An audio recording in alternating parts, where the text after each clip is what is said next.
if you are like me and you attended a Kenyan primary school or even pre-unit, you remember how you would be yelled at for not speaking English in class, in the school compound, with your friends, just like running around.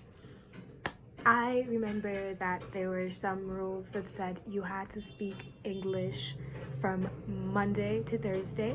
Friday was the only day you could speak Swahili.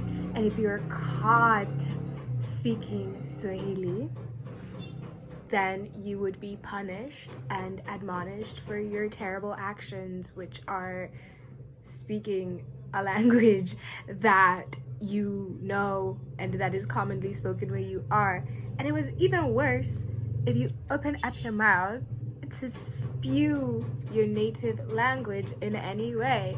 And so this made me start thinking of like, when did one language become prioritized? When did we reject our native languages? Number two, and why is English specifically for me, as I have grown up in many places and so my English sounds like this, and when I go to Kenya I am very praised for my English. Why did English that is without a specific accent or a specific mode of speaking or pattern that is not Kenyan, why did that become prioritized? And so that's what I've been researching, and I have a few facts. Fact number one, when the colonists came, yeah, it goes back to colonialism. You dislike yourself today because these colonists hated themselves. They hated Britain.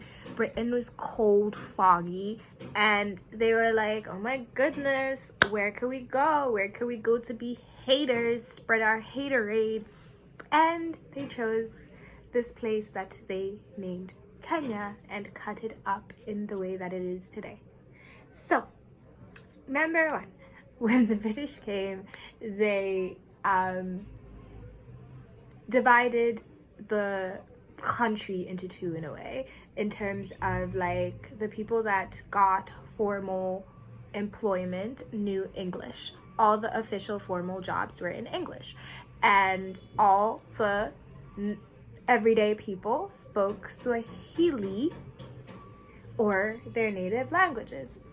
And so one of the things that they also did was that they trained certain Kenyans who, like, because Kenya is a fabricated identity, but they trained certain Kenyans in speaking English, and this created a further divide. And so these Kenyans that were trained in English were kind of like a in between, if you may, between the local native population and the British.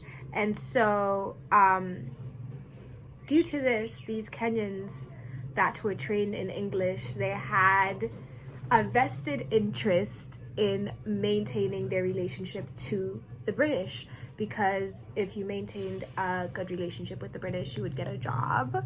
Number one, you would get to keep your job, and and that involved learning English and sort of rejecting your native identity, and also rejecting Swahili or moving away from Swahili. So Swahili became associated with a lower class, and the British did this purposefully because they didn't want too many Kenyans in power. And if Kenyans knew English, they would understand the gross things, the really disturbing things the British were doing to them. And it created this false sense that speaking your native language equals bad, speaking English equals good. And to be a good learner, to understand, like, to be a good learner, number one, to understand how to speak properly. Number two, you could only speak English.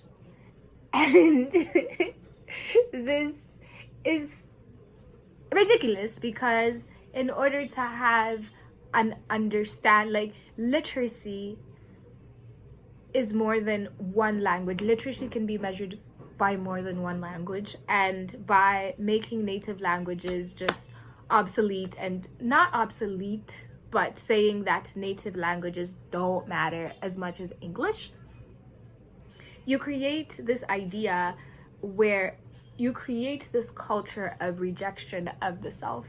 You create this society that knows that in order to get opportunities, they must learn English, they must speak like the British, and so their own languages are not good.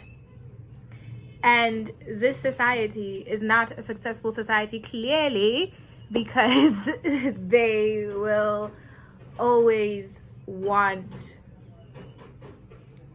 British, or they're groomed to dislike themselves, and so anything about themselves becomes bad. And I want to sort of fast forward it to today, whenever I speak to people and I interact with people and I sound like this. My voice is given more space, it's given more room, it's listened to more, and I'm constantly getting compliments where people are like, oh, I want to sound like you have like no Kenyan accent at all, or no accent associated with the community you are from. And that is seen as a good thing.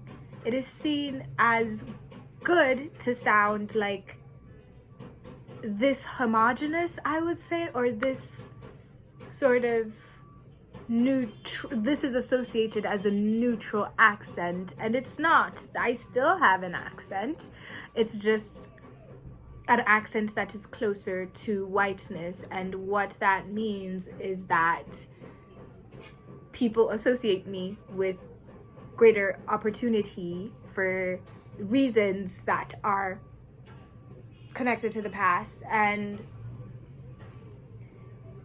it feels like I'm being given too much credit.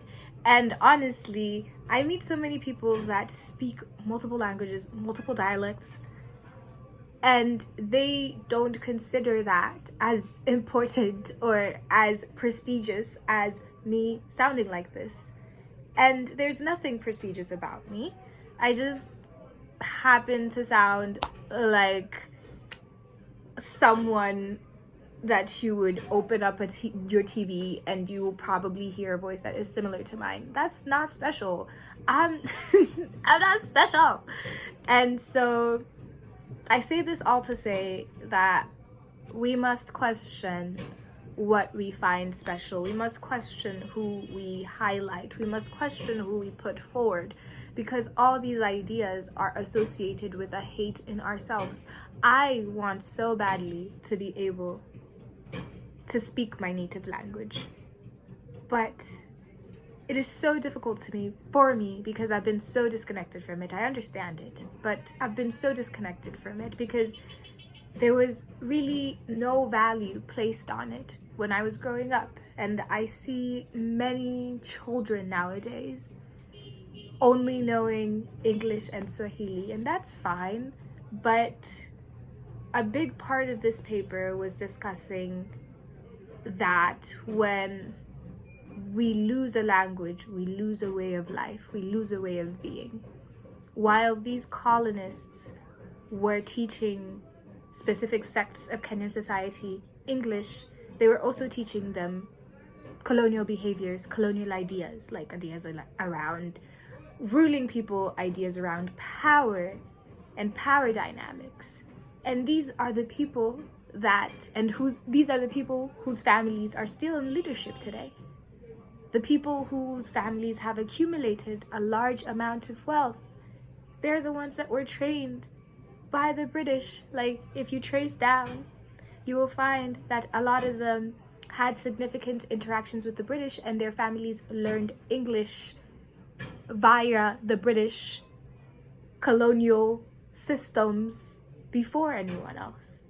And We have these people who were taught to reject themselves to their core. And those are the people that are leading us today. Those are the people that control many of the industries, the farmlands. These are the people that we are told to look up to. And so that's very scary to me. That's very terrifying. People who are actively told to reject themselves, to move away from their nativeness. But yeah, language is very powerful, and we have the opportunity to learn again, to try to speak what we were denied before to speak. Is it brave, or does it show nowadays with like how many people speak English, more and more, less and less people are speaking their native languages, and the languages are being lost? What does it show about us? What does it show about the ideas we are holding on to, what we want to pass on to the next generation? Because I know I want to hear the next generation talking in my native language. I want to teach myself too how to speak my native language. I want to move beyond this idea of what is right now, what I can see, what will lead to success. Because this version of success doesn't make sense if I'm honoring the ideas that colonists had about me. If I am accepting that this language that is mine is not worth passing on. Because that's what they wanted. That's what they wanted. Kenya was going to be a settler state. They were going to stay here, and that would mean erasing us, erasing all the many ways we are. And I'm tired of that erasure. I'm tired of taking a step back so that other people can process who I am and be okay with who I am. I'm tired of shrinking, because shrinking really, it bends you in ways that you become unrecognizable to yourself.